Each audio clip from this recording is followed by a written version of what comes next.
Bill Gates एक बार airport पर उतरे और अखबार लेने के लिए आगे बढ़े तो उनके पास खुदरा पैसा नहीं था और खुदरा के लिए वो परेशान हो गए। तो अखबार बेचने वाला जो लड़का था उसने कहा कोई बात नहीं साहब, आप ले लीजिए, फिर कभी दे दीजिएगा। मुफ्त में अखबार बिल गेट्स को उस लड़के ने दे दिया। फिर बात आई गई हो गई। फिर एक बार न्यूयॉर्क एयरपोर्ट पे फिर वहीं पर उतरे बिल गेट्स, फिर वो खुदरा पैसा नहीं। फिर उस लड़के ने, वही लड़का, कहा साहब ले लीजिए, बाद में फिर कभी दे दीजिएगा, ठीक है। तो उस समय ये बिल गेट्स के संघर्ष का काल था।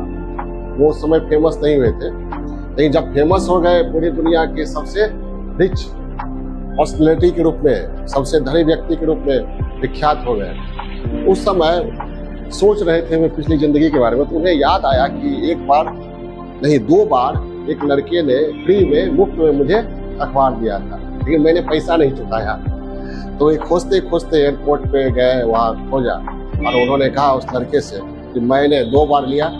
लड़के ने कहा मुझे याद है सर, साहब आपने लिया था 2 बार, मैंने मुफ्त में लिया था। हाँ, तो तुम पैसे ले लो और तुम जो भी चाहते हो मैं तुम्हें दे सकता हूँ। तो लड़के ने तपाक से जवाब दिया, मैंने जब मदद किया आपको, आपकी जब मैंने मदद किया उस समय मैं काफी गरीब था, और जब आप मेरी मदद करने आए हैं तब आप दुनिया के सबसे अमीर व्यक्ति हैं। तो आप मेरी मदद करके मेरी मदद का बराबरी नहीं कर सकते, ये कैसे हो सकता है? समझ में आई बात?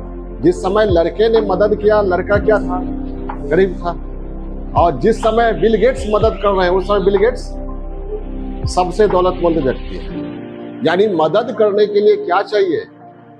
लोगों की सहायता करने के लिए क्या चाहिए? दौलत या दिल?